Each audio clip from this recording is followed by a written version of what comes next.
Hey everybody, it's me, Maxwell Adams. I'm the writer, producer, and director of Happy Halloween Scooby-Doo, and this is a podcast named Scooby-Doo. Yeah.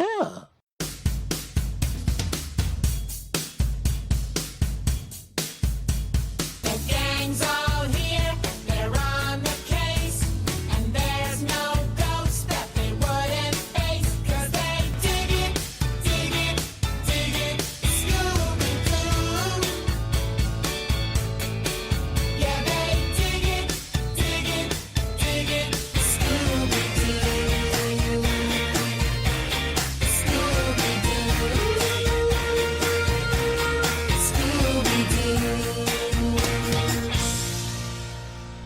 Hey gang, and welcome to another episode of a podcast named Scooby-Doo, the show that attempts to unravel 50 years of mysteries, meddling kids, and masked villains. My name is Mike Josick, and I'll be your guide through all things ghostly and groovy as I investigate every angle of every mystery and beyond. So grab yourself some Scooby snacks, fire up the mystery machine, and let's start the show. Well, well, well, look who it is. Jinkies. You don't seem surprised to see us. Word travels fast in here. Welcome, dear listener, to episode 50 of the podcast.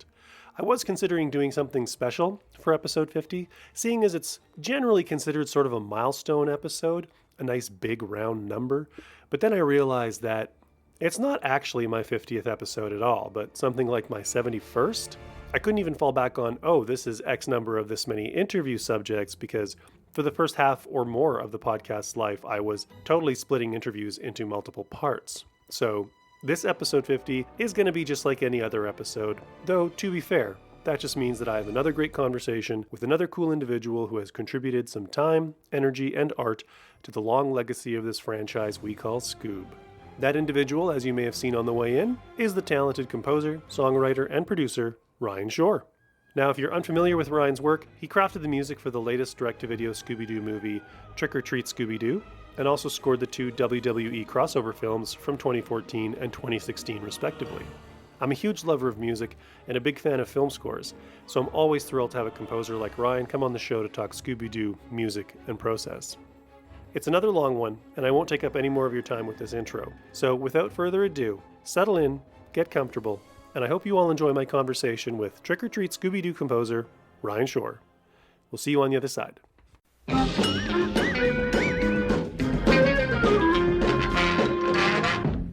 My guest today is an award-winning composer, songwriter, producer, and music director who has done work for film, television, video games, theater, and more. I probably first came into contact with his work with a little animated project called Rex Steel Nazi Smasher, which was a fun, pulpy throwback to World War II adventure stories that used to be genuinely hard to find, but looks like it's easily accessible on YouTube these days. I remember the literal triumph I felt when I found and bought the DVD load those many years ago. In the last 20-odd years, he's worked on various and sundry independent films, horror movies, documentaries, and the video game Spy Hunter before taking his first steps into this franchise we call Scoob, where he wrote the score for the WWE Scooby-Doo crossover WrestleMania Mystery back in 2014, following that up a couple years later with its sequel, Curse of the Speed Demon. More recently, he has returned to craft the music for the latest Scooby-Doo direct-to-video offering, the Halloween-themed Trick or Treat Scooby-Doo, which is precisely the reason we are here today. Without further ado, please join me in welcoming Scooby composer and fellow Canuck, Ryan Shore, to the show. Hey Ryan, how are things with you? I'm doing great. How are you? I'm doing all right. A little hectic post-work brain fuzz, but other than that, doing well. Awesome. It is really great to be on your show and to always chat with a fellow Canadian. Yay! Hey. It made me smile when I ran across that, doing the research, looking over your bio, and I was like, yes, more Canucks, perfect. For a little while, there was actually almost every Scooby-Doo podcast was being made in Canada. I don't know what it is about Scooby-Doo in Canada, but I'm thrilled that that's happening. You know, that's one of the things I actually love about Scooby is that it has legs and it travels around the world. And I just love that you're listening to it up and watching up in Canada. It is weirdly universal. A lot of people have commented that they have the experience of when they're talking about their work, whatever it happens to be, whether they're an artist or a writer or musician or composer, and they talk to somebody about their works and people are just kind of like, and then they mention Scooby-Doo and it's the light goes off. It's like, oh, you worked on Scooby-Doo. Is that something you've experienced? It is. Yeah, and that's the funny thing about the industry is, like I'm so proud of so many scores that I've written. And by the way, thanks for checking out Rex Steel Nazi Smasher. That one is one of the ones that I'm incredibly proud of, and was one that was a milestone for me because that was the first time that I had a chance to write and record with a full symphony size orchestra. So that one's very near and dear to my heart. And but it's funny, you work on a number of different projects over the years, but then when you get a chance to work on things that people have heard of, it really seems to resonate with people. And as I've been fortunate enough to add more of those types of credits, it's helpful. Like I've scored now for Scooby 3 times, and for Elmo, and for the Muppets, and for Star Wars, and the Oscars, and Sesame Street, and some other things that people have heard of. And I'll tell you, actually, one of the things that it seems to help with the most is when I'm talking with people outside of our industry who, like they know those titles. Like if you mention other things, they're not familiar with it. But if you mention things people have heard of, then their eyes seem to light up. So it's fun to be able to say it and get that response. Now you connected with music at a pretty young age. Was that a result of your family's connection to music, or was your family, like your immediate family, very musical, or was it like your family's kind of level of connection with music, with obviously your uncle Howard Shore, or was that just something you found your way into kind of personally on your own level? A little of both. I actually felt like I started late because I started when I was 11 years old. And now in hindsight, I guess that still seems, very much like a kid. But at that point, when I got into music, I started seeing other people that had been playing piano or some other instrument from age 2 or age 4. And I'm like just picking up the instrument for the first time at 11. And I'm thinking, oh my goodness, like I'm like 10 years behind. So it felt like I got into it late. And I didn't have music in my immediate family so much. I mean, I had it with Howard, with Howard Shore is my uncle. He's my dad's brother. And I was aware of Howard, and he was definitely a inspiration to get into music in general. He was an inspiration. I was very inspired by his composing and what instruments he plays, which are the same instruments that I play. That's why one of the reasons I took up the saxophone. But I didn't really grow up with Howard. I was born in Toronto, but I grew up in Boca Raton, Florida. And so my whole life experience was really in Florida. And Howard was living in New York. So to me, he was sort of like my, famous uncle that I saw a couple of times, like when I was growing up. So he was an inspiration, but more an inspiration from a distance. And the people that were in my immediate family weren't really playing instruments. So I just kind of fell into it just because I was looking for something to do, and I thought it was interesting, and I was inspired by Howard. I was also inspired by the saxophonist from the Muppets. And also, Blue Lou Marini from the Blues Brothers band. When I saw the movie The Blues Brothers and watched, watched Lou Marini walk the bar, in the Aretha Franklin Think scene. I just thought that was the coolest stuff. So it was sort of an amalgamation of a lot of different things that inspired me to get into it. And then I got way more into it, once I got into high school and college and decided to do it professionally. It's funny that you were drawn to the sax because in my experience, when I joined band in school, like they had to limit how many people could play the sax because that was like the go-to. The drums were actually more popular, but they didn't actually have a kit. You just played on the pad. So that wasn't cool. So the sax was like number 2 with a bullet. I wonder how popular it is now. Like sometimes I wonder, is the saxophone have that same sort of cool appeal? Because I grew up in the 80s where saxophone solos were a big deal. It's like and now it's kitsch. Yeah, there were so many great saxophone solos. Why bother even naming them? There are so many. But I don't know, Careless Whisper and I don't know, a million other. Like I felt like I could sing all the saxophone solos that I heard on the radio. But now you don't hear saxophone solos so much. So I wonder if they're popular. I've wondered that myself. Just every time I hear like an 80s throwback song or somebody who's kind of making fun, there's that YouTube channel or video with that guy who goes around playing Careless Whisper in public spaces. Yeah, this sexy sax guy. Yeah. So while you're learning the ins and outs of music, yeah, was Scooby a part of your life? Did you watch it as a kid? How did Scooby enter your life? I did watch it as a kid. I remember watching, I guess it probably would have been maybe the original series that was on that was still playing, maybe in reruns in the early 80s when I was watching. And I totally remembered watching the series. I loved the series. It was one of my go-to cartoons to watch. What I remember about it, looking back, was that it had a very different feel than a lot of the other cartoons that I was watching at that time. If I was watching Looney Tunes or the Flintstones or the Jetsons or whatever I was watching. And but then when Scooby would come on, it had sort of like a more slightly scary vibe and a little more sleuthing and detective stuff. And, plus it also had, it felt a little throwback to me because I think I was watching the original series, but it was playing in the 80s. So it already felt, it had a different quality, to the animation. And I loved it. And I never, ever thought that I would get a chance to write music for it. The main thing I remember when I was watching Scooby-Doo was sitting on my couch with a box of chocolate chip Entenmann cookies.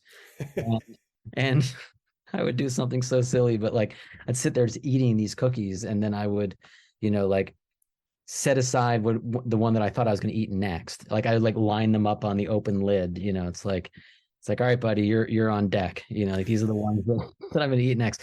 Those are my memories of watching Scooby, just loving it and feeling comfortable and feeling good.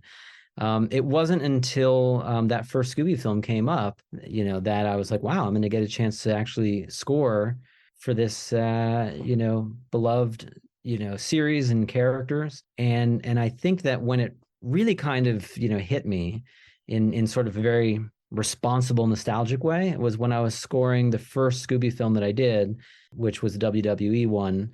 And I got to that scene at the end of the movie where they reveal the whodunit. And they rip the mask off and they say that classic line of, I would have gotten away with it too if it weren't for you meddling kids.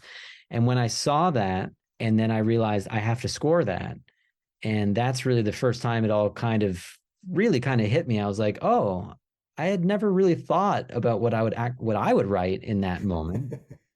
But now I need to, this is my assignment. So that's when I'm the guy this time. Yeah, I'm the guy this time. So it was really cool, to be a part of that. That's a decent enough segue to get into WrestleMania Mystery and Curse of the Speed Demon. Obviously, as you stated, your first Scooby score. How did you get connected with putting the music together for that? Were you contacted by Warner Brothers? Were you seeking out animation projects and that just came across your keyboard, I guess? I had a feeling you were going to ask that. And as you're asking, I'm racking my brain thinking about it. And I can't remember actually how I came to get connected to that first film. What I would imagine was that I found out about it, probably put together a reel, to be in consideration, like auditioning, to be on it. And I wish I could remember exactly how it came about, but I was hired, and then I started working on it. I didn't know any of the filmmakers on it at that time, so everyone was new, to me. But yeah, I wish I could remember how it came about, but I know the second one came about from scoring the first one, so that was easier to remember.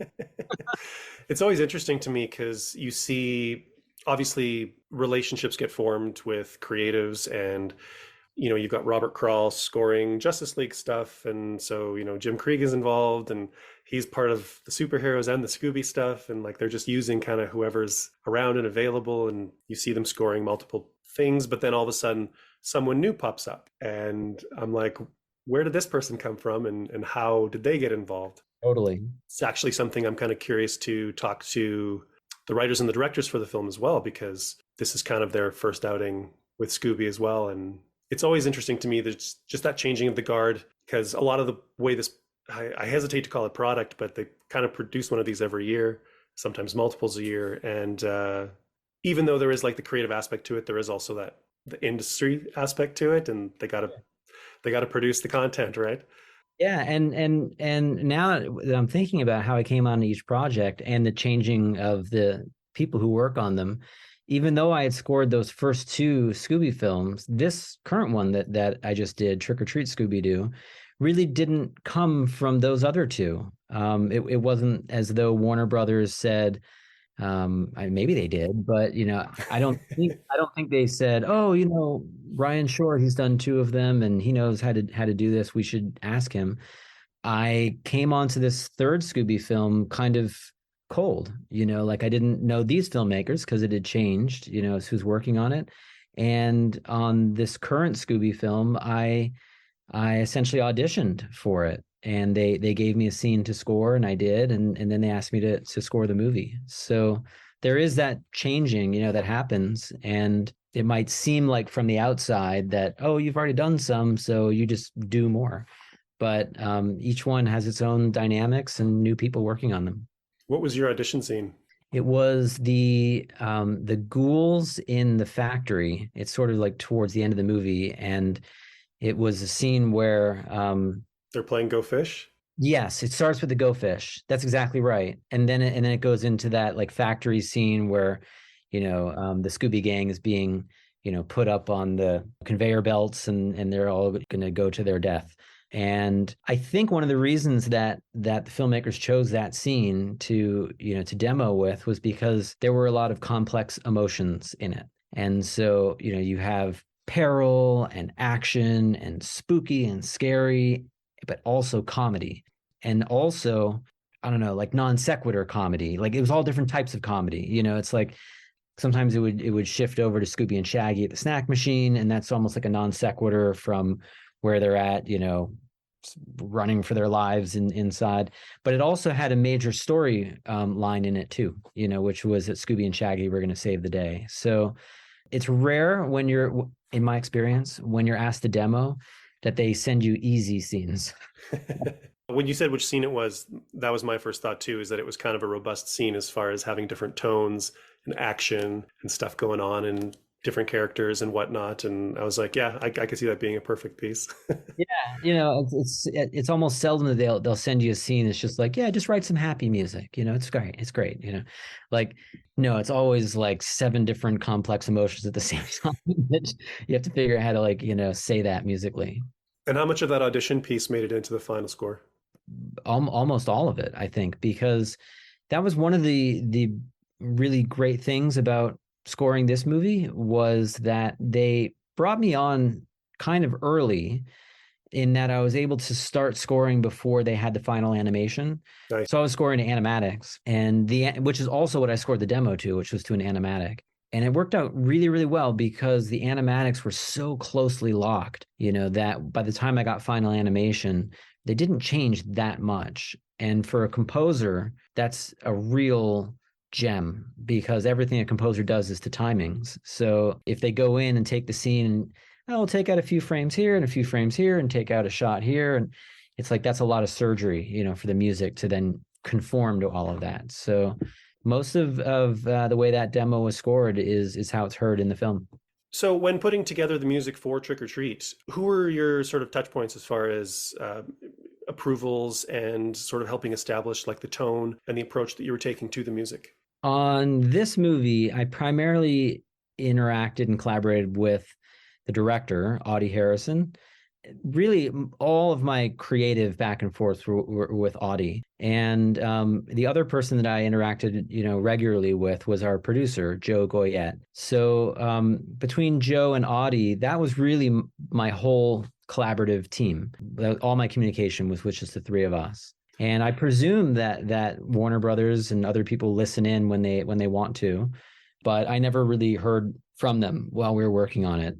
I am quite certain, though, that anything that I wrote and delivered while we're working on the project, all of that gets built into the movie, as you're going. And I do know that the studio does listen to all of that, of course, before it gets released. So any comments that the studio has were filtered through Audie and Joe. But for the most part, knock on wood, there were very few revisions on this score. It was a real dream. I would deliver 25 minutes of music all in sequence, a whole third of the movie, and be very, very few comments on it, which was really a joy, because they're able to comment on anything that they would like, and I'm certain that if they have comments, they're gonna make them. They want to get the movie the way that it should be. But as you know, like in these movies, it's a lot of really detailed music. There's a million different emotions and musical styles and changes and colors and instruments, and quite a bit of work goes into it in order to score a third of the movie in sequence to be able to send it, to the filmmakers and then just hit play. So yeah, that all my collaboration was really with Audie and Joe. Was that consistent with the WWE movies as well? I think so. Yeah. On the WWE movies, our director was Brandon Vietti, and all of my real collaboration was with Brandon. So yeah, I think that's probably their working methodology. Everything goes through the director. Was there an added level of approval with WWE being involved? I believe that there was, although because I heard about it, but from my working standpoint, I'm still just working directly with the director. But on the WWE films, I had heard that there definitely was an added layer of approval, specifically when it came to all the music for the wrestlers, because I learned a lot about wrestling, by working on those two movies.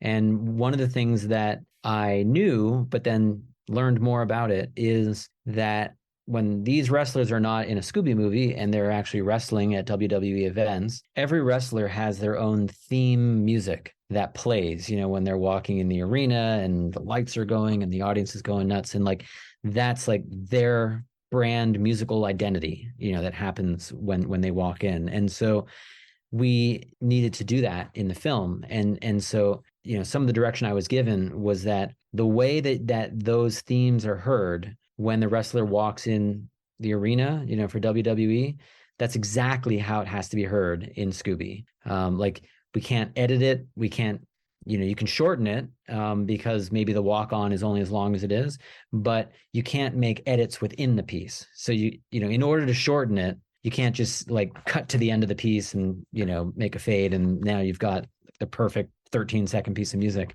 Like, it has to be the way it's heard, unedited. So that is some direction that I was given that I know came directly from WWE through the director. And then related to that would be the way I scored each of those characters' storylines, because I wanted to honor like their type of music. So I'm doing it from memory, but if I recall, maybe like The Undertaker had like this, we called it the death bell. Yeah. Where it was this orchestral chime that sounds like someone's about to die. And I would find elements within each of their themes that to me was like kind of like the essence of what that character, is about. And then I'd weave those sounds into the score. So that's all very much coming from direction from WWE. And does that make it more difficult to have to use this music cue as part of your score? Or does that make it easier because you're like, there's 30 seconds, I don't have to write? A little of both, like, it helps because that if you do what they ask you to do, it's going to be approved. And that's good. Like I'm here to make them happy. And so when there's really good, clear direction like that, totally, that's really helpful. The flip side of that is, if you're going to do a needle drop and hit play on a piece of music that already exists, okay, check mark on that instance. But then, now this character is going to be in 20 different scenes and they're going to go through different emotions and you're going to utilize the sounds from that. There's that added pressure where it's like, okay, you want it to be complementary, you want it to be cut from the same cloth, but at the same time, like it's a different piece, are they going to like it? So it's a little of both. But in general, it's helpful, I think, because, it provides good, clear direction as to what people are looking for. You mentioned needle drops, and I just watched Trick or Treat for the first time last night. And I got to say, when Sweet kicked in, I was like, this I was not expecting in a Scooby-Doo movie.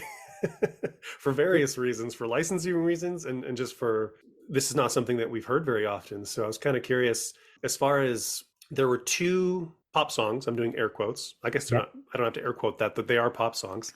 Yeah. There's the needle drop with the Sweet, and then there's the score. Is that all coordinated through the director, through editor, through music editor, through you? How is that sort of crafted? So when I start scoring a movie, or when a film composer scores a movie, the first thing that you do is you have what's called a spotting session, which is the fancy term for let's watch the movie and let's talk about all the music direction and what the music should be, what type of music it should be, where the music is going to live. and you really get into the specifics. So it's not sort of a generalized conversation. You really look at every scene and you talk about specifics, like, oh, in this moment I'd like them to feel this, in this moment I want to do a shift and a change, the music's going to come in at this moment, it's going to go out at that moment. So a spotting session is usually a long meeting, many hours, and you go through the film in great detail. And it was in that meeting that things like that are conveyed to me. So I remember a few songs that were already chosen and they were going to remain in the movie. And I would ask the same question, during the spotting session. I would say, is this piece staying in? Does it need to be something else? Is it going to be replaced? Sometimes what is needle dropped in as songs get replaced with score. And so these are all just the conversations that we had. So the songs that were in there were already chosen. And so it was clear what I needed to do and not do. But there was an original song that I did do for it. Gumdrop Sugarcane. Yes, Gumdrop Sugarcane. And that one was not intended to be a song. That was intended to be a montage. And when I was given my direction, it was mostly just to score it, instrumentally. But I listened to what they were looking for in that. And I thought, what about doing a song? And so if I recall, I don't think that I asked. I think I just did it. I think I just, delivered a song and said, what do you think? And they loved it. So that's how that one came about. How much does that complicate the process for you, where all of a sudden you're like, okay, I'm going to have to write vocals and find somebody to sing this and put a whole song in there? Yeah, well, I know schedules can be really unforgiving, so that one really stood out to me. Yeah, you're right. And, there's so much music to do. I think on this film, if I'm doing it from memory, I feel as though I delivered maybe 65 minutes of music, I think. And so there's just a lot to do all around. But I've done songs for other movies, and you put it in the list of things to do, and you get it done. And on that one, I brought in some people, to sing and to help produce the song. And so it's a team effort. It's helpful to have extra hands to help you out for that exact reason, because there's 65 minutes to deliver in a handful of weeks. But I don't really find it daunting. It's just another piece of music to do, and you do it.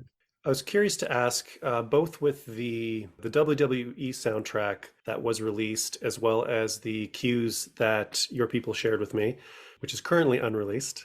Yeah. A lot of the songs tend to be quite brief, quite succinct, like 1.5, 2.5 kind of minutes long, not excessively long cues. Of course, there are a few that do go on for a little bit longer, but I just wondered if any of those shorter cues were edited pieces of longer pieces that possibly didn't fit to picture perfectly, and that's just kind of now how they live, or if you were just writing really tight and really succinct. And I guess to add another layer to that question, how much more difficult is that to write within those limitations rather than just writing it the way you feel it should be? Maybe that's the way I want to ask that. Yeah. Well, the way that the music is heard in the final result is that it's almost, continuous music throughout the whole movie. I forgot what the running length of the film is, maybe 70 some minutes, and there's like 65 minutes of score. So something like that. So the way that the cues are sort of like split into like, why stop a cue? I mean, I guess I could have just written a 65-minute piece of music. It just goes. But, from an organizational standpoint, from a working methodology with my equipment and stuff like that, it would be very complex to have one session that just had 65 minutes of music in it. So what ends up happening is that you have shorter cues. And a lot of times where those cue breaks are has to do with maybe it's going to be a stylistic shift that's coming up next, or a new theme is coming up, or a new scene began. And for whatever reason, you just thought, okay, well, this is a good break point, and then the next cue will happen. But you're right. When I go back and look at how all the music is bounced out, yeah, like there are some cues that are 5 seconds long and 15 seconds long, and then you have the 2-minute ones. And yeah, I think their break points are mostly just determined by how it's spotted in the movie and different styles and things like that. But I don't really think too much in terms of, I never really kind of notice it until I go to do a soundtrack. And then that's when I'm like, oh, there's some 17-second cues. Is that going to make for a good listening experience? Or combine these together. Everything is originally scored though for those scenes. So to answer the first part of the question, like it's never, I mean, sometimes it could happen that you write something that doesn't feel right for some part and then you decide to try it somewhere else. But for the most part, everything is really original for those moments. And it was not really like, oh, this 5-second thing was, not used over here. Why don't I try it here? I don't think there was too much of that in this. Everything is really written for the spot that it lives in. When you're done and you hand it in and they start putting it to the film, are you involved with that process at all? Or is that kind of out of your hands and you're on to other things now? I'm involved to an extent. So what I do is after getting all the music approved, and then once the whole score is approved, then I take all the individual cues and I build them into one large polished deliverable. And that's always done in Pro Tools. And so what I do is I take all the cues, I bounce them out, and I build them into actually 3 Pro Tools sessions, because generally the Scooby films are broken up in, at least from a working standpoint, they're usually broken up into 3 acts. And each act is about 25 minutes long or so. So I would deliver it that way. I would deliver 3 large Pro Tools sessions, Act A, Act B, Act C. And in that Pro Tools session is all the music that I wrote, all synchronized to picture, exactly the way it was intended to be. And I also will deliver the music in what's referred to as stems, which for anyone in the audience who might not know what that is, I could deliver just one piece of music. You hit play on it, if it's in stereo or if it's in surround, whatever the format might be, and there it is. But sometimes when they go to do the film mix, they want to balance the music against dialogue and sound effects.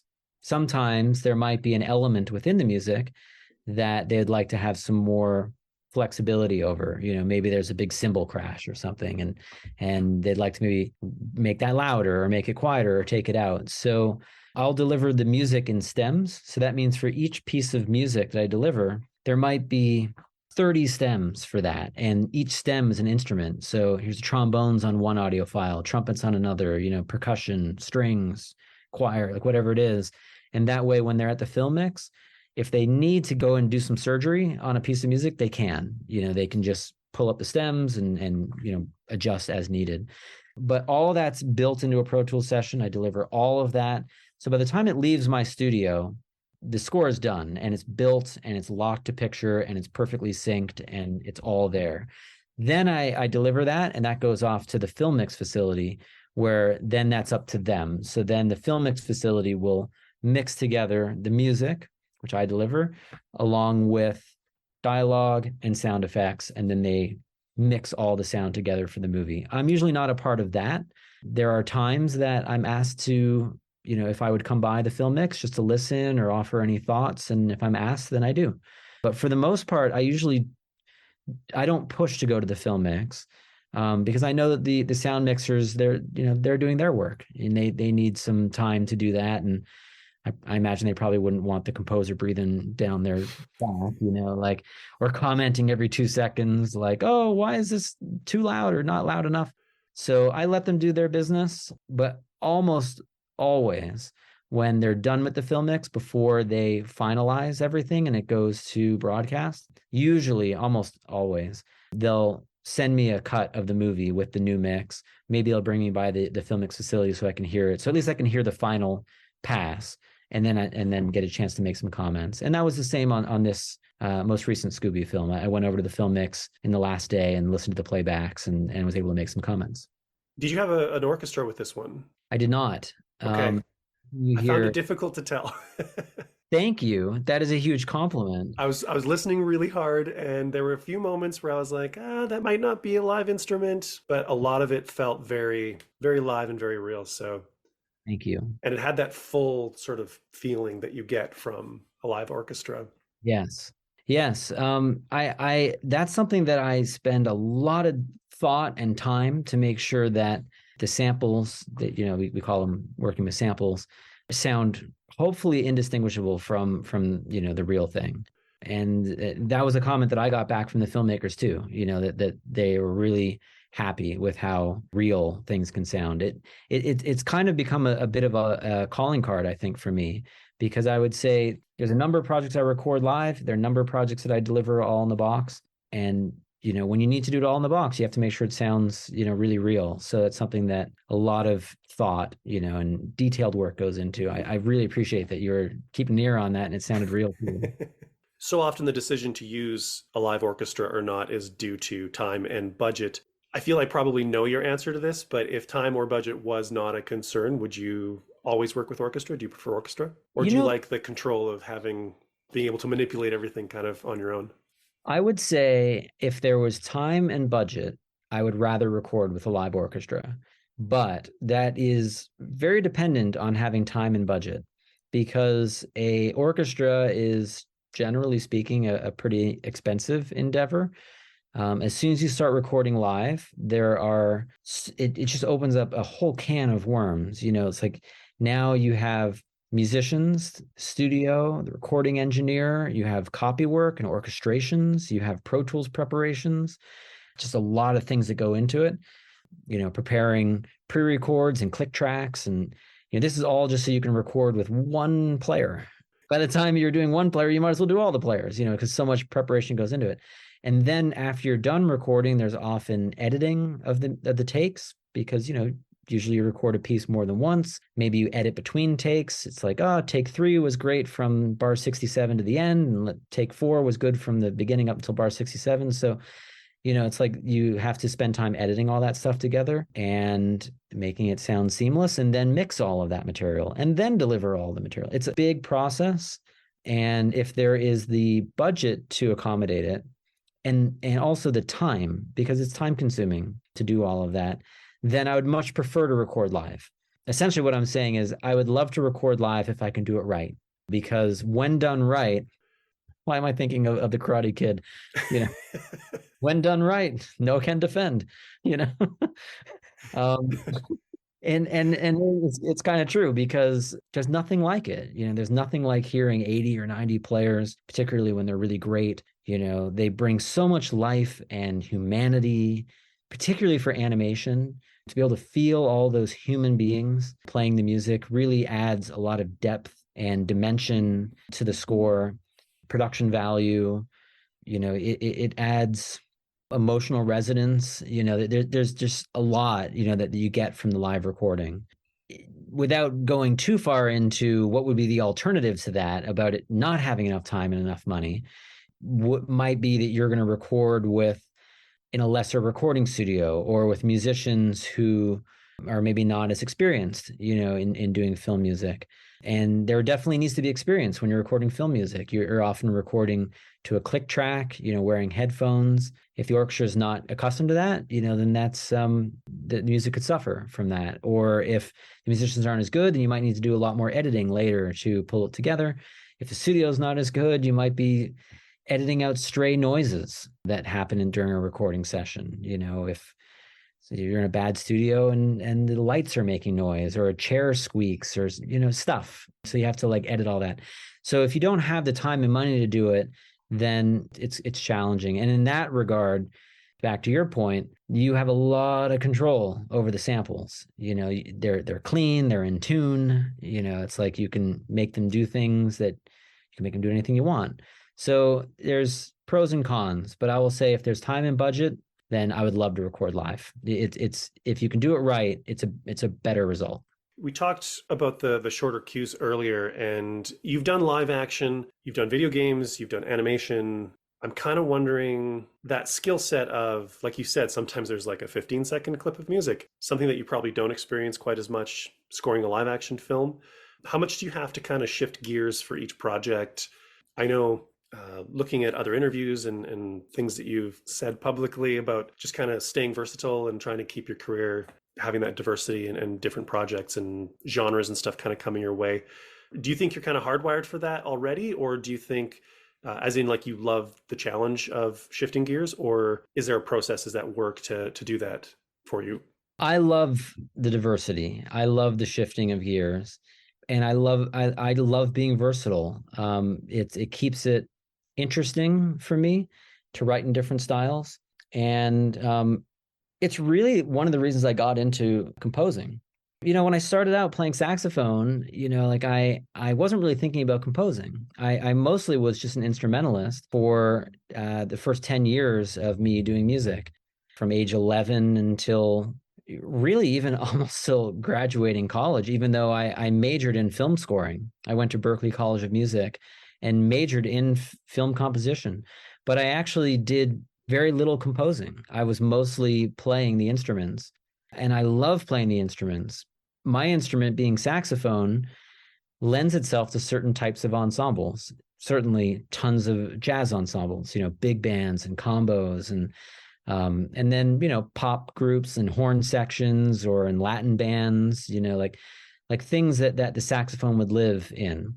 But there were so many different styles that I wanted to explore that the saxophone wouldn't be in it, or not normally be in it. Like, what if I wanted to write, for a gospel choir, or a heavy metal band, or some atmospheric synth thing, or an orchestra? Usually a saxophone doesn't usually live in the orchestra. Obviously, there's lots of examples where a saxophone can, but primarily it's not a primary instrument in a woodwind section of an orchestra. It's usually just flutes, clarinets, oboes, and bassoons. So that was almost like a real eye-opening moment for me. Like when it was really in college that I was playing all the instruments, and I was thinking, I really want to explore these other sounds, and I can't really explore them with a saxophone in my lap. And so that's really where the composing part took off. It was really just, it was born out of my curiosity of music, and just wanting to learn how different music is put together. What's the instrumentations? What are the styles? What are the idiomatic things the instruments do? And I was able to explore that, through composition. So that's just sort of like baked into my DNA, is wanting to do all of that and explore. And I will say that, as I studied other people's careers, that sometimes people get pigeonholed or typecast, and it's like, okay, you're just a horror. We're going to call you for horror stuff, or you are, whatever it might be, But I don't feel as though I've been really pigeonholed. I don't feel like I have, because I get a lot of wonderful opportunities, to write different styles, and so, knock on wood, it's definitely something I love doing. I love the versatility. I didn't revisit the WWE movies before this chat, but like I said, I did watch Trick or Treat last night. And one of the things that I noticed, and I was also listening to your cues this afternoon at work. One of the things I noticed with the Trick or Treat music, I felt like there was maybe a little bit of like a John Barry Bond vibe in there with some of the sweeping horns. And then you'd throw in some kind of like horror theremin, sort of old 50s kind of monster movie thing. And I was wondering, I guess this is another multifaceted question. A, what was the brief going in as far as themes and tones they wanted you to hit? B, what were your thoughts in putting the music together as far as themes and tones? And C, am I right about the Bond thing? Yeah, I think you are. There's actually a cue that I'm remembering right now when we first meet Coco Diablo, and the theme, I sort of orchestrated it in a Bond kind of way, which is, it's all written for orchestra, but then I put like an electric guitar in there to sort of give it a little edge and take it out of the feeling of just being a traditional orchestra. So that very much was like a Bond type of influence. And Coco does have a very Bond villain kind of vibe to her, so that really fit for me. Yeah, thank you. Absolutely. The castle on the hill and everything. Oh yeah, totally. The cat in her lap. The castle on the hill is where the electric guitar comes in, the electric guitar. So this movie, Trick or Treat Scooby-Doo, I think may have the most number of themes, different musical themes that I've written for any Scooby film that I've done. Offhand, there were themes for Coco Diablo, and there was a theme for Velma crushing on Coco. There was a theme for the Scooby Gang, for the ghouls, for the warden. I think there may have been another one. So there were a lot of themes, and each one has a different feel and style. And these were all part of the discussions that I had with Audie when we were spotting the movie. He and I are of a similar generation. We both grew up in the 80s, and we talked about shared musical influences. We talked about our love for the score for Airplane, and Elmer Bernstein, as a composer. whom I hold so dear to my heart because I knew Elmer before he passed, and he was amazing and gave me an award in his name that he adjudicated. And it was called the Elmer Bernstein Award that I got at the Woodstock Film Festival. And just receiving that from Elmer himself, I mean, that carried me for like 3 years. Like, okay, I'm starting my career and things are slow, but this iconic film composer says that I can do this. It's encouraging. So all of this was like part of it, that we talked about these different styles. And then you're right, you end up with, a lot of diversity, whether it's the theremin or, Bond sounds, or, I try and put instrumentation in that has some uniqueness to it. I think there was also harpsichord in the score. There's all kinds of mutes that are like in the brass and things like that. You just try and like make it really colorful. It's one of the challenges of scoring something where you have like 65 minutes of music going the whole time is how do you keep this going so that your ear doesn't tire? That's a challenge in and of itself. It's like you have a set instrumentation, and let's say you've got a 4-minute action sequence. So if you sort of like say what you want to say about action music in the first 30 seconds, what do you do at second 31? So yes, that's all part of it, is keeping the variety going. I've heard other composers say that the act of writing a theme is generally, it takes more time because you're putting a little bit more thought into a very kind of specific thing. And sometimes the schedule that's involved with a particular project might only really allow for, like 1 or 2 themes, and then the rest is just kind of underscore. I'm surprised to hear you say like there was a theme for this and there's a theme for this. And are you drawn to themes? Do you feel the themes are important, or was this just something that maybe you were inspired to or just had the time for? It was, I love writing with themes when appropriate. And those are always discussions with the director about how we might want to approach the score if we're going to have all these different types of themes. It's not a requirement from my side. I've scored movies that have only had one theme. In fact, I just scored a movie, which I specifically wanted to try that. It was a movie I just did called Love in the Villa. It's a romantic comedy for Netflix, and it was set in Italy.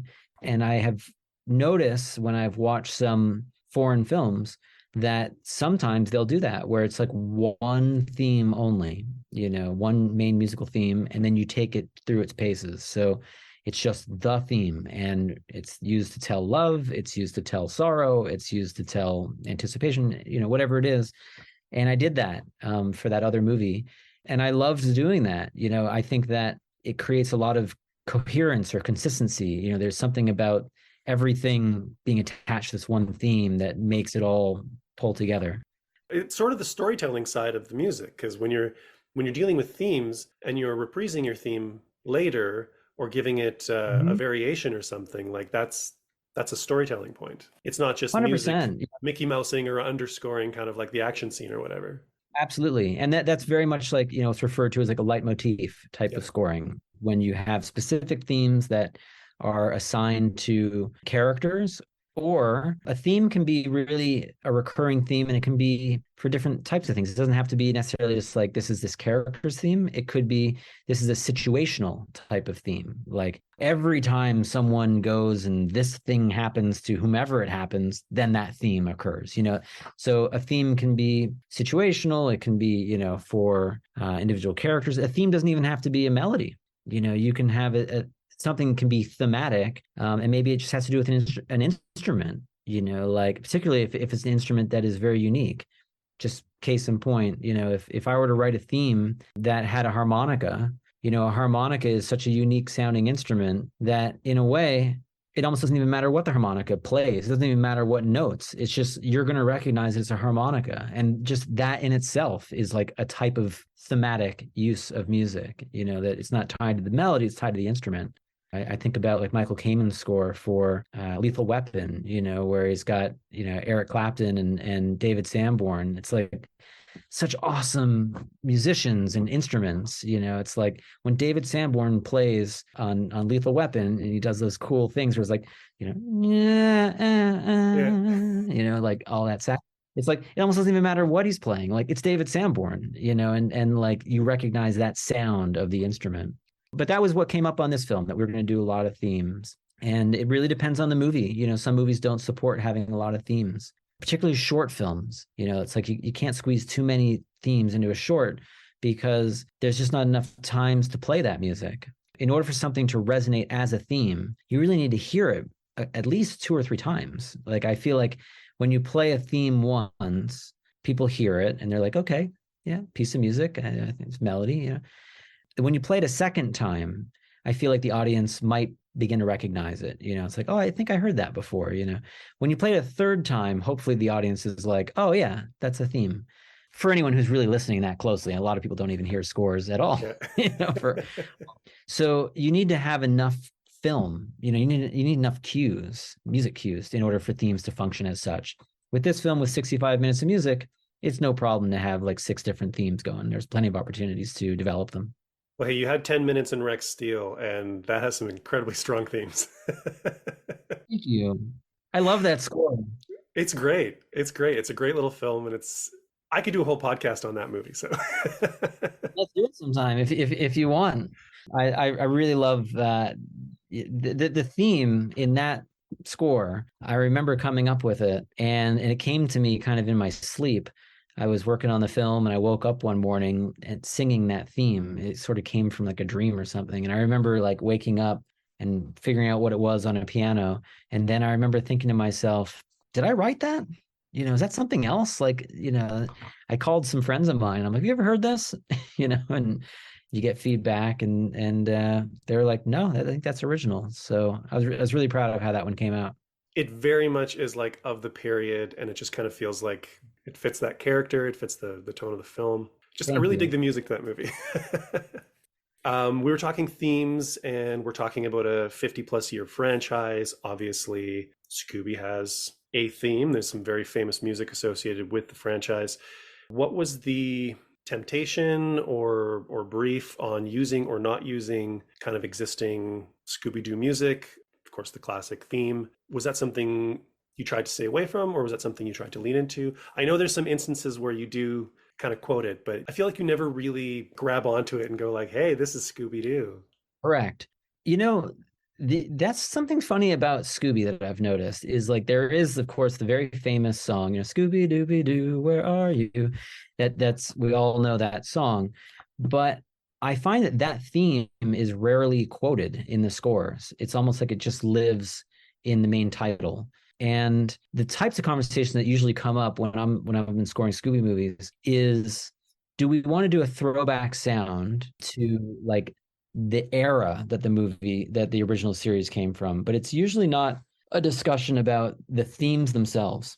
It's usually like, hey, do you want to do like that 1970s type of sound? You know, it has a very unique sound, you know, the way, you know, scores were written in the 70s because there were no, I mean, synthesizers were just starting to come out, but in the 70s, it was mostly an acoustic sound. And then the electric instruments were like electric guitar, electric bass, maybe some, you know, keyboards or something like that, but not like a lot of wacky sounding, you know, colorful things. So it's a very acoustic type of a sound.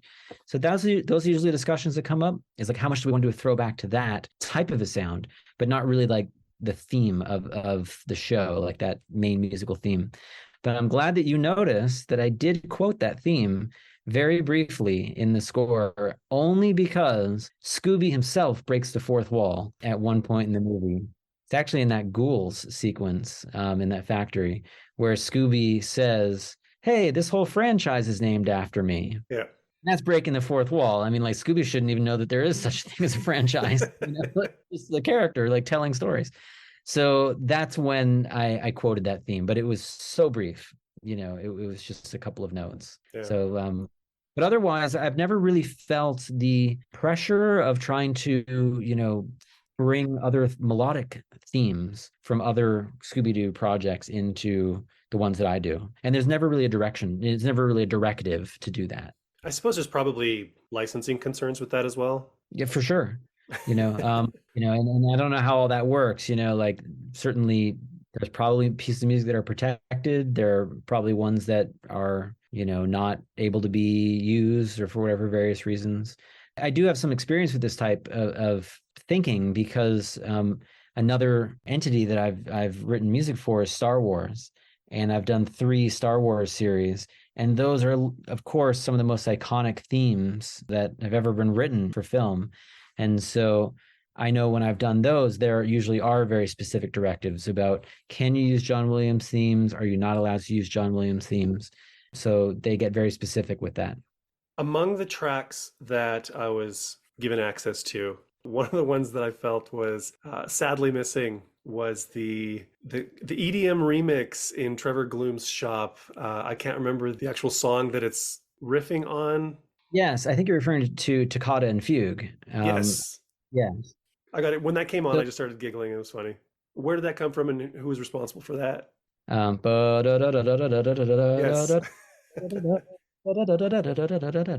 Yes.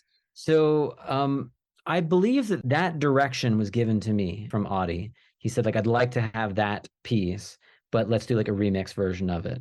So that was your I love- arrangement. Yeah, that's totally brand new. Okay, cool. Yes. I love that you notice. I love that you're noticing these things. You know, so much detail that goes into these scores, and you are 100% correct. These are well thought out things. Since we're talking about getting into the weeds here, I'm kind of curious about your specific process from sketch to finished delivered piece. Do you have traditions you kind of uphold for yourself? You know, you lock yourself in a room for hours on end, or you go off into the country, or do you just wait for stuff to come to you? Like, what's the Ryan Shore method of putting together a cue? So for me, my composing method is that I usually begin with a piano, usually not an acoustic piano, like a piano sound here in my studio, you know, played off my keyboard. And I generally do most of my composing on a piano sound. The exception to that might be if something is more sustained, you know, like, for example, strings can sustain indefinitely. They don't have to breathe. So they can just keep moving their bow and you'll have a sound going forever. A piano can't really do that. You know, even if you put the sustain pedal down and you hit it as hard as you can, the keys, eventually it's going to decrescendo and disappear after, 20 seconds or so. Damn So physics. darn physics. So I'm fine that I can do most of my composing with a piano sound. On occasion, I might reach for another instrument that has some sustain to it if I feel that that's what's needed.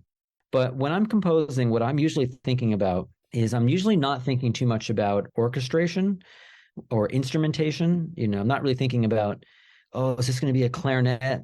Is this going to be a French horn at this moment?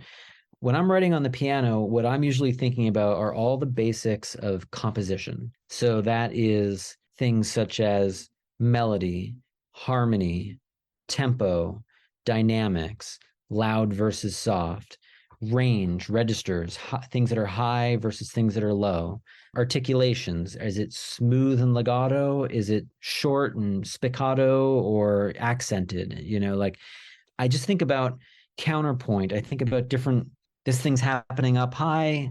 It's funny, I'm sitting in front of my keyboard right now. I guess you can't see that, but Oh. the reason why my hands are moving around is because I'm literally sitting in front of an 88 key keyboard. So those are the things I'm thinking about is like the basics of composition. And I feel as though if I can get these piano notes to feel right with the picture, then I feel like then when I go to orchestrate and add all the instrumentation and the color, that it should only come more to life. You know, it's like going from black and white to color. But it's just something that I've noticed with composing, that if I get back to the basics about, just all those aspects of composition I was mentioning, if I can make that feel right, then I know I'm in the right place. And it's something that I often hear songwriters talk about too, is like a really great song should also sound great if you're just playing it on like just guitar and singing, even like huge hits, and then they do like the unplugged thing, or, like that singer goes on a talk show and just plays it. It should sound great, even without all the bells and whistles. And so that's something I do with my composing. That's really my process is I write on the piano first and then orchestrate later. Do you just fiddle around with notes or chords until something kind of strikes you, or do you have a base that you always start with and kind of work out words from and play with that?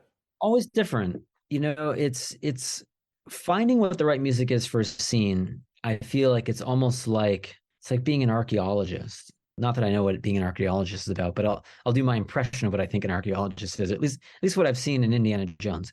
So, like, you're doing an excavation, and like you see like the glimmer of something. Oh, does that look like a bone or something? And then you like dust it off and carve it out, and like it starts to come to life, and you realize what you're sort of unearthing.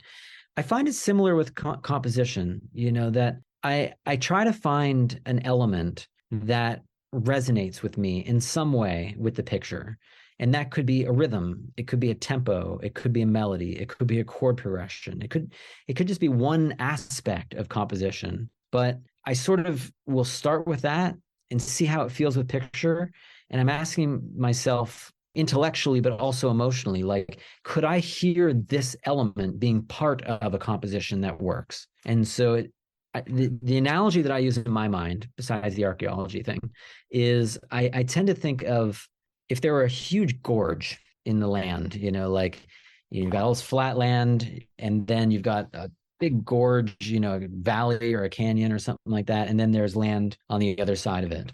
And I like to think it's like I almost need to like throw a rope and get it, just one rope over to the other side, just something that you can start to hang things on. It's almost like building a skeleton. It's like you just need like a bone or something that you can then start hanging muscles and all these other things onto it. So that's what that is. Like, it's like, oh, I can find one element, a rhythm, a melody, a chord, whatever, and I'm like, is that enough? And if I can make that one element work, I can then sort of build all the other elements around it and begin to flesh it all out, and you get a piece of music. So it varies. It's never always the same thing twice as to how a cue comes together. I'm always interested in that spark of creation. I write. There's this whole craft of interviewing that I put time and energy into. I'm a huge lover of music, but I don't actually create music. So music especially is something that kind of fascinates me, how it comes together and where it comes from. And like one of the most fascinating things that I've recently seen was just, watching that Beatles documentary and watching Get Back start from Paul just flipping around on his bass for like a few minutes or whatever. And it just, over the course of the series, you get to see that song become something. I mean, it literally just started with a few notes, and you just keep working it until somebody else or you think of like adding something on top of it. And so, I loved the documentary. I mean, watching literally at the moment that they're creating classics, it's like, it's pretty amazing. For a real music lover, it's kind of a sobering. For somebody who really doesn't care, you're probably just watching a bunch of guys in their 30s just fiddling around and arguing. But for somebody who loves music and music history and stuff, it's like, this is wow. Right. It's the moment of creation.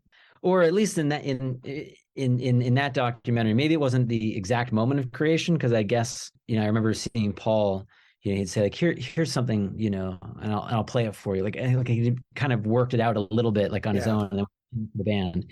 So it doesn't lessen how unbelievably impressive and cool it is, like to see it in its infancy of such an early stage, and then watch how the band adds to that and how their ideas bounce between each other. It's beautiful. And I realize, in the sense of, as a composer, it is your job to know music and know how to put music together. And that is it's your wheelhouse, it's your toolbox. So when you're looking at a film or a short or whatever, and being like, what works here, you have a vocabulary, you have things that you can kind of draw on as, does this work here, and different kind of techniques and stuff. Yes. But of course, myself not having that vocabulary, it seems very like ethereal and coming from nowhere, and you're just like creating magic, I guess. I suppose if you want to romanticize the process, that's what it is, right? So it is. And I think that the word vocabulary is really the right word for it. Like, this might sound really obvious, but this became even clearer to me, and has continued to become clearer to me through the years, that music really is a language. It's a language like any other language, and language is built on vocabulary. And there are definitely ways of doing things. It doesn't mean that that's the only way to do things. And perhaps that's where, like once you learn the language, you learn the words, you learn syntax, you learn the way that sentences are formed. Once you're really second nature with that, then you can then begin to philosophize and come up with, other things you want to say that maybe you haven't heard other people articulate in that way. But that's all based on vocabulary. And the way to learn music is by studying and listening, to what other people have done. It's the same way that we learn to speak. When we are children and we are infants and we hear our parents speaking, you never hear a child say, "Oh, I don't want to say those words." Like you first you learn the language, you learn the vocabulary, and then later you get your own ideas and you're like, okay, well, I'll say what I want to say now. But it's the same thing with music. Like you first have to learn that vocabulary, and then you can philosophize. You can think of new ways of using those things. And actually, to answer a question I think that you were just asking before about, where do the ideas come from? I think that another thing that I've learned over the years is that composing is a muscle, and it's just like any other muscle. If you don't use it very often, then when you go to use it, it's going to hurt. If you don't go to the gym very often and then you go do some big workout, it's going to be painful. It's going to be hard. You're not going to be able to do as much as you want. It ain't going to be pretty, and you're going to feel it, the next day. But if you worked out regularly, then you would build up some sort of a foundation. And maybe some days would be better than others. You could do more, lift more, go longer. But you'd build up this foundation that you might not be at your peak, every time you go in the gym. But once you build it up, that you're going to be able to do 30 minutes on the treadmill, or you can do, 50 push-ups or whatever is your baseline that you can do no matter what. It's the same thing with composing. It's like if you do it regularly and you're exercising that muscle, then you'll be able to write when you need to. And that's what staves off the writer's block thing. I rarely get writer's block because I've built up that muscle. So it's like when I need to sit down and write, I can write. I could write something right now, right on the spot. I'm not going to say it's going to be my most brilliant thing I've ever written, but I can write something. And then through the art of craft, I can then develop that, take it through its paces, and make it into a professionally accepted standard piece of music. And that just comes from doing. So it very much is like working up that foundation, that vocabulary, and exercising it. This is a bit of a digression, and I might end up cutting this out, but last night I was reading, I bought this art book from a cartoonist that I love. And in his introduction, he's kind of pontificating about art in general and talking about art being an act of destruction, basically creating through destruction, because when you're putting something to paper, you're destroying the blankness of the paper. When you're creating sound, you're destroying the silence. And you're also, there's the accepted norms and traditions and tropes of whatever field that you're in. Like, I guess in your case, it would be like, this is how you score an action sequence, or this is how you score a comedy sequence. And there's kind of like a tried and true way to do a very basic version of that. But then the way that you create is that you go in there and you break that and you change it and you make it your own and make it do what you need it to do, or create whatever form of expression you're feeling through that act of destruction or whatever. But that kind of really spoke to me last night when I was reading it. And it's just kind of been hovering in my head, and it kind of bubbled up to the surface while we were talking here. Yes. That's part of the fun of it, is once you know what might commonly be done, maybe there's another way to do it. And that's something that I really love about film scoring, is that, I get inspiration from the shows that I'm scoring, whether it's movie, TV, VR, games, live events, theater. Like you're inspired by something. It's not just a blank slate. And then once you have done that enough, then you can begin to really kind of like get more creative about it. Like I'm going to maybe do something opposite of what you'd expect, and that's going to have a different effect. Or, for example, maybe there's like some horrific scene that's going on and everyone's dying, and I'm playing the happiest music you've ever heard. That's obviously playing totally against what we're seeing, and that has an impact to it. So there's just so many different ways. I mean, I'm being really specific here and generalized at the same time, but it can be really scary to hear a major happy sounding chord over a horror scene. It's like, why are we hearing that? Like it's almost like so horrific. It's like going to the opposite end of it, So that's part of the fun of it, is the exploration of all of it. We spoke earlier about the soundtracks that or the soundtrack that has been released. I know Warner's has released a few Scooby-Cues and a couple soundtracks like many, many years ago. The WWE soundtrack was kind of a surprise. I'm not sure if there's a physical copy of it available. I think it might just be available digitally. Considering it didn't seem to set sort of a precedent as far as, releasing scores beyond that one, I wondered if that might have had something more to do with the fact that so much of the WWE is wrapped up in like their branding and their merchandising, and having that score with that movie and like their fans can seek that stuff out. Or was that more something that was driven by you, or something more driven by the studio? It's often driven by me because I always like to get the scores released. And I try on all my projects to release soundtracks. I've had a fairly decent success rate. I haven't counted how many of my scores have come out, but I feel like at least 20 of them have come out, on soundtracks. But there's a lot of factors that go into it. There's a lot of approvals. There's because I don't own the music. Warner Brothers owns the music, so I'm not able to just put the music out on my own. And I do try on each project, and I understand why it can be challenging, because soundtrack fans are awesome, and they are checking it out, and they're loyal, and they're interested in hearing it. But it is a section of the public that, buys music, and a soundtrack is not going to sell as well as, a huge pop album. So it can be a challenge to get approvals to get soundtracks released, because it's a niche type of market. But I was thrilled that Warner Brothers was willing to release that Scooby film, the second WWE score that I did, and got that released. And I will say, for anyone who's listening, I'm now finding that there's a lot of outlets for the music beyond just the soundtrack coming out. Like what I've noticed, for example, is once the soundtrack comes out, and now it's on Spotify, and it's on YouTube and Amazon, all the different places, Apple Music, where things are available. I've noticed that on TikTok, like people will find those cues and put them on their TikTok videos. Like there's one cue that I wrote for that second WWE movie that I think is on like 2,000 TikTok videos. And it's like this triumphant sounding piece. And I didn't even know that happened. Someone pointed out to me and said, "Is this your music?" And I said, "Yeah." And then I realized you can type in your name on TikTok and search music for your name. And then I was like, wow, look at all this music that's finding a home somewhere.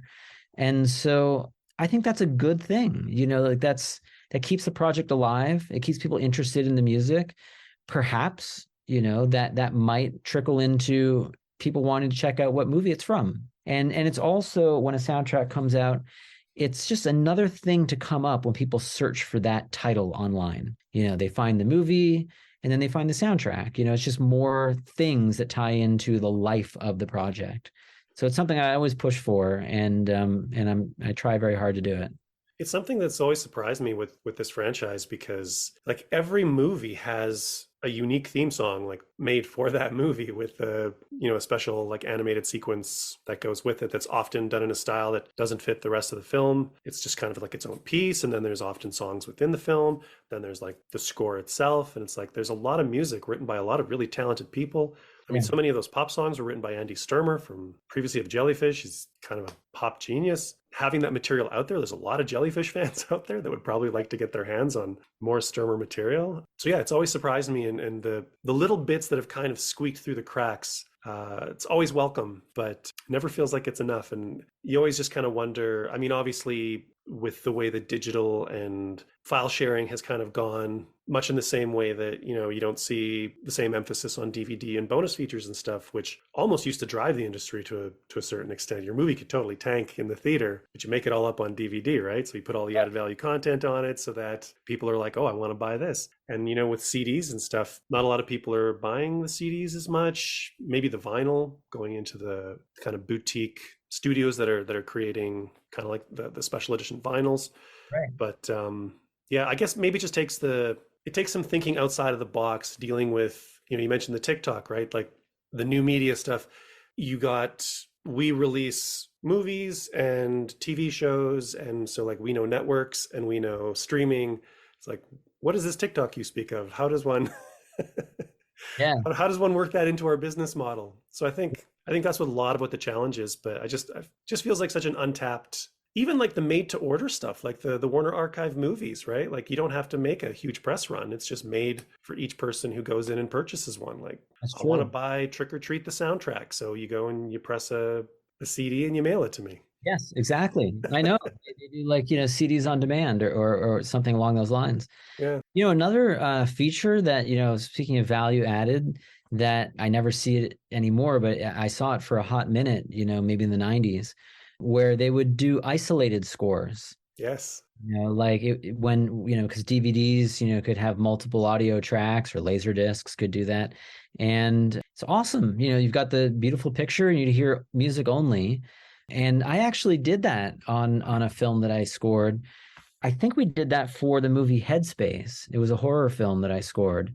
And I'm very good friends with the director and producer of the movie.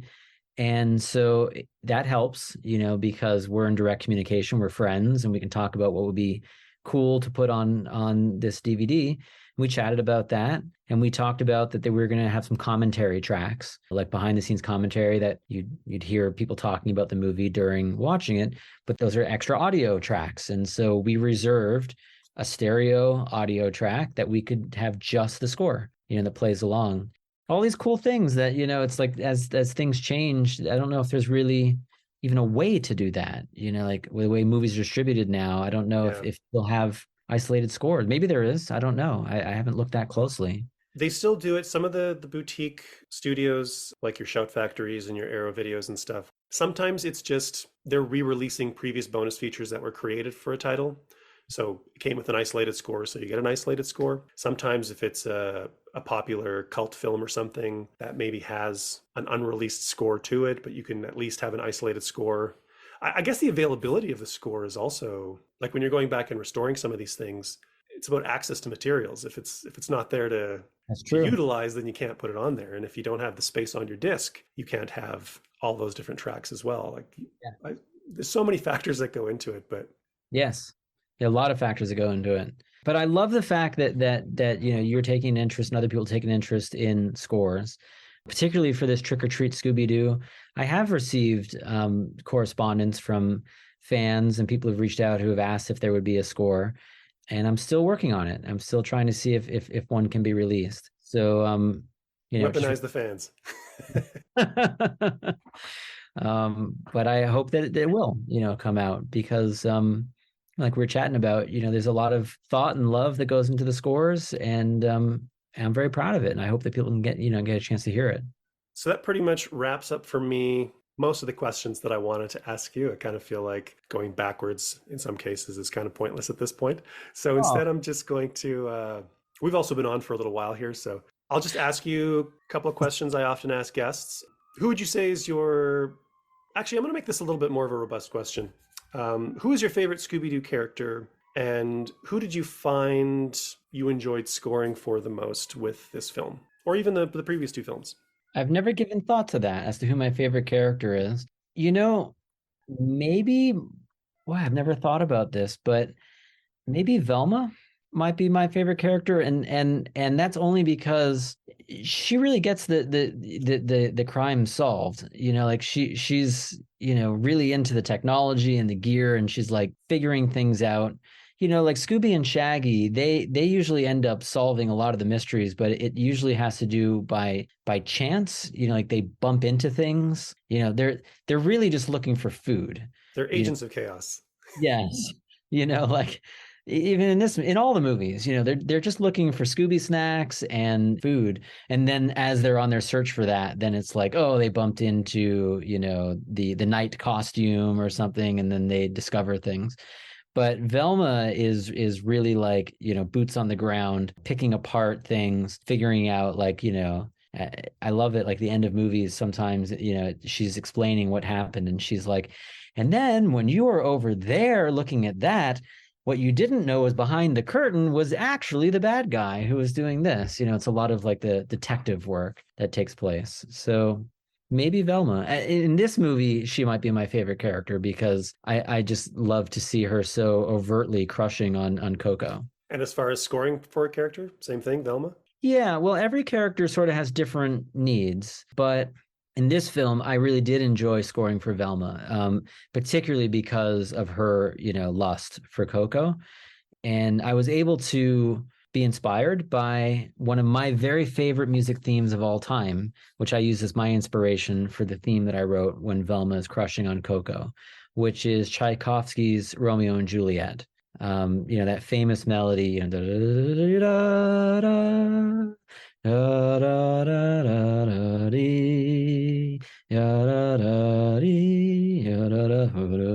like that theme, one of my favorite themes ever. To me, that theme is like the manifestation of the emotions of yearning love, like just really yearning for someone. And so that was what I used as my inspiration when I was doing the scoring for Velma for Coco. It was that type of a sweeping over the top love romantic theme. So I loved writing all that. You just sparked a question that I wanted to ask earlier, but got lost in the mix. Scoring this film, I'd mentioned the John Barry, I'd mentioned the theremin. As far as musical influences, in general, I mean, obviously Elmer Bernstein's a big one, but also like specifically for this film, is there a couple you can throw out quickly? That's a great question. I guess in a way it's just like this is not going to be a great answer, but it's like all the composers who have written in these styles. Like this everything that I grew up on, they're the sounds that I know. And so I'm not even sure if it comes down to any one, or three examples. Like it's really like all my favorite film composers that I think of, like when I was growing up in the 80s, the big composers at that time, who are many of the big composers today, they really defined the way I hear film music or the way I perceive film music. The styles have changed over the years, like if you go back and watch movies from the 40s, it's a different style. It's very much like a European scoring approach because that's where the composers came from in the golden age, like Miklos Rosa and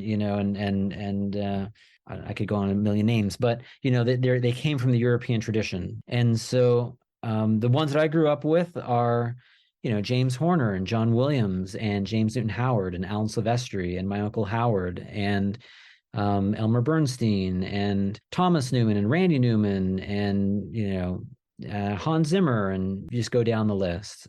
These are all the composers that define the way that I hear film music. Jerry Goldsmith, and so I think that it's all just kind of in there. It's like when you start scoring a scene and it's like, these are the sounds that swirl around in my head. So I guess it all just kind of comes out, hopefully, in some way. That's your vocabulary. That's the there you go. That's the vocabulary. Exactly.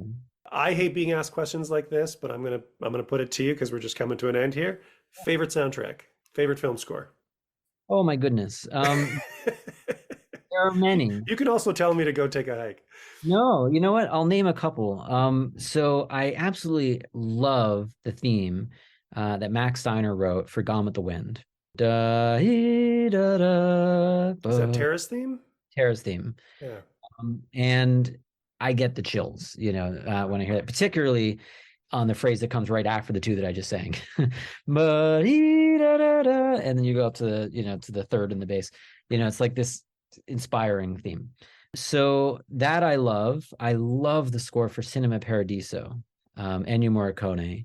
Just one of the most melodic, beautiful scores. The themes in that score are just brilliant. And I would have to say, even though this is, perhaps a little more modern a film than Gone with the Wind, but is Back to the Future. Silvestri. It's just one of my favorite. It probably is my favorite film. If I were going to pick a favorite film, and that score is such a huge part of it. It's just perfection. It's just an amazingly great theme and themes that are in it. And watching how Alan scored to picture, I just love it. But there are so many. I mean, it'd be hard if I kept going. Then I would just never stop. Yeah. So for the last question, This franchise has been around for about 53 years now. A lot of people have thrown their 2 cents in on why they think it has lasted as long as it has, why this franchise has legs. When I ask this question, I usually say that you can't mention it continues because Warner Brothers has deemed it as such. As far as you're concerned, your experience with the show, the characters, what do you think is it about them that has kind of just gotten into the culture? They're so universal, they're so loved by so many in so many countries. And obviously, I mean, it's just gone on for so long. Like, to what would you attribute that longevity? That is a really great question, which I'm not even sure if I'm qualified to answer, but I will take my stab at it. I think that what speaks to me, about the series and the franchise are the characters, the storylines, the storytelling formulas, which were all defined, early on when they first made the series. And it's a format that, lends itself to being able to tell more and more and more stories with those characters. It doesn't seem to run out of storylines, so I think that helps. Like you mentioned, Scooby has legs. I mean, not the dog, but and Scooby-Doo has 4 legs. But the franchise has legs, like from what I have heard when I speak with people at Warner Brothers is that, the franchise is acknowledged worldwide. Not all properties are, but for some reason, Scooby-Doo resonates worldwide. And I have to imagine that also adds to its longevity, because there's a wider audience that is interested in it. But those are my guesses, like specifically like what it is about.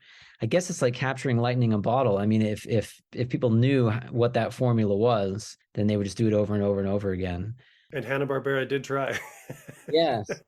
Let me ask you, because you've seen so many Scooby movies. I'm curious, why do you feel the series, continues and has so much, love for it?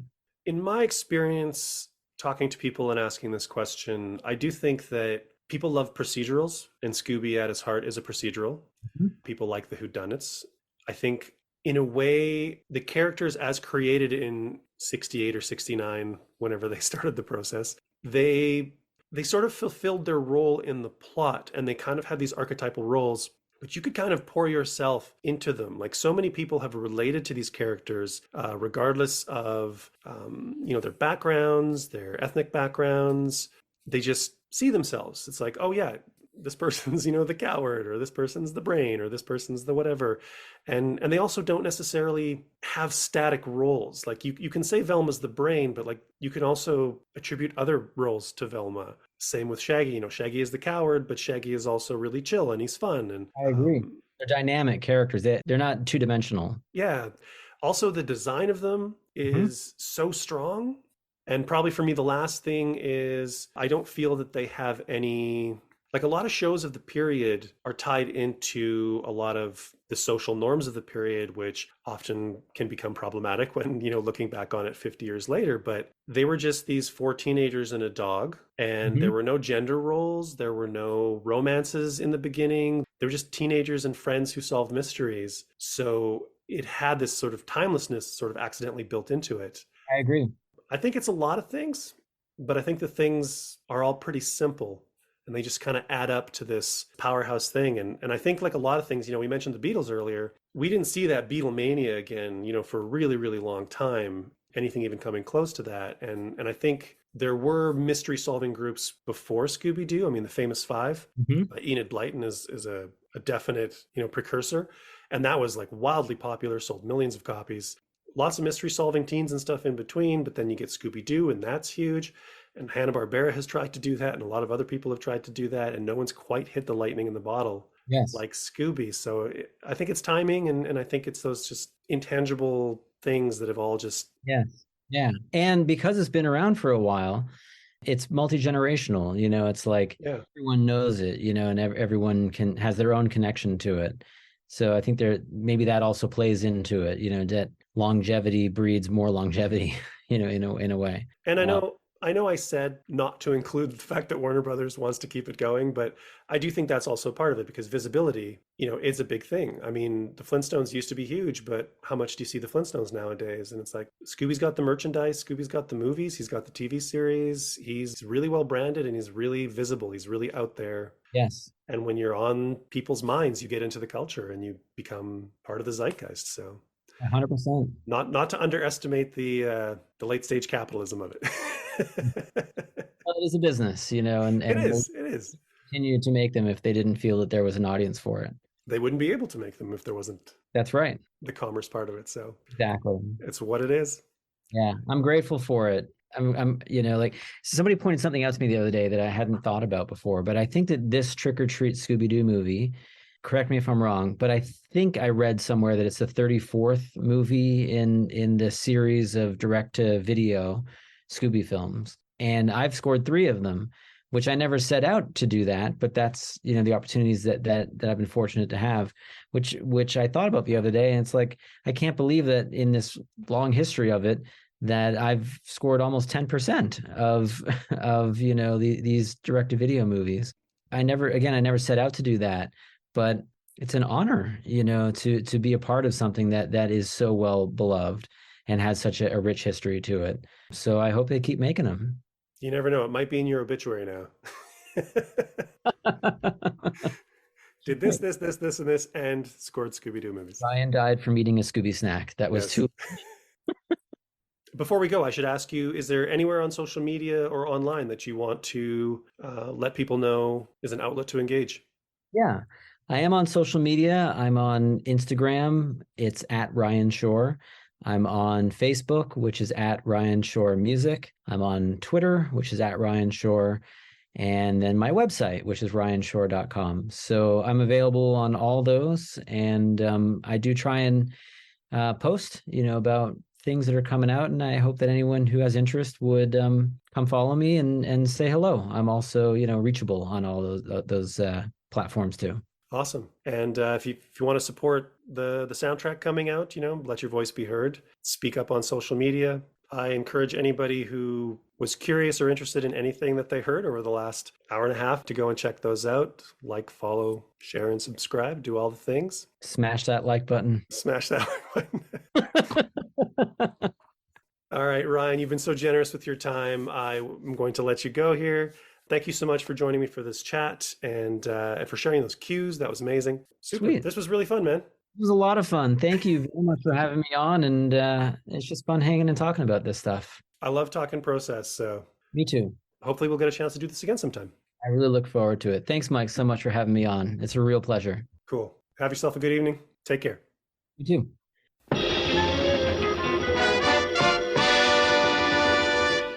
And there you have it. That concludes my chat with composer and songwriter Ryan Shore. I want to thank Ryan for being so generous with his time and coming on the podcast to talk shop.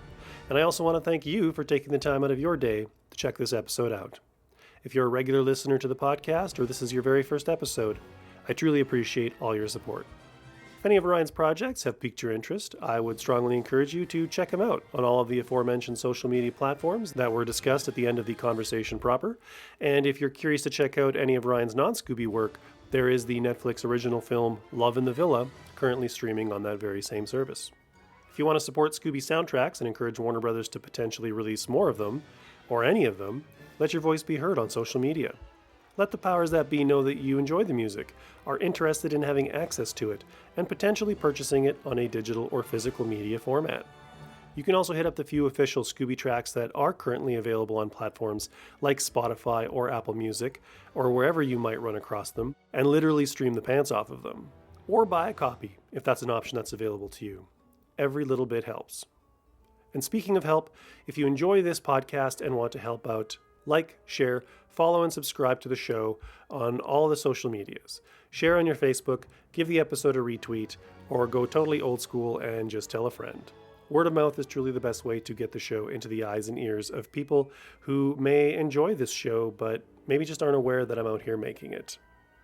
Now, before I go, I also wanted to quickly bring attention to the fact that my last conversation with Ivan Cohen and Shali Fish, being a comic book related chat, I usually like to have kind of a blog bonus feature to go along with those.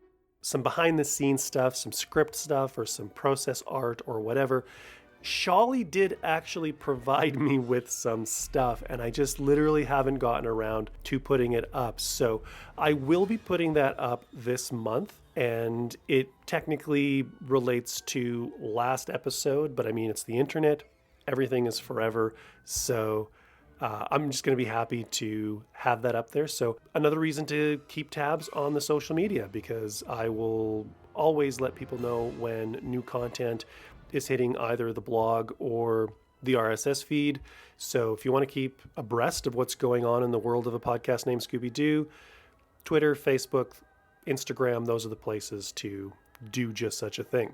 I also wanted to just drop a tiny little teaser that my chatting with Ryan is not finished. We were talking about getting back together at some point in the new year and doing something else for the podcast. So if you enjoyed this chat, you've got even more to look forward to come 2023. With that, I will take my leave of you for a spell. I'm hoping to have something seasonally appropriate in a few weeks for Christmas, but if that doesn't come together, I do have another Apocalypse Variations chat that is on deck and ready to go. So look for something to hit at the end of December, and until then, as always, stay safe, stay warm.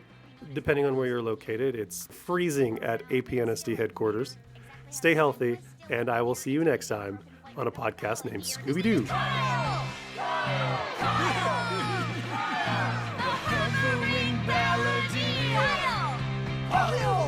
Everybody cheer! This is how we solve the mystery. This is how we solve the mystery. So in summation, this narration is my donation to the art of mystery solving dictation. And here's what the bad guys say when they play where the law forbids. Would've gotten away with it too, if it wasn't for you meddling kids. This is how we solve the mystery. Bye. And I gotta Yeah. People often get choked up thinking about the film, so I am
do this.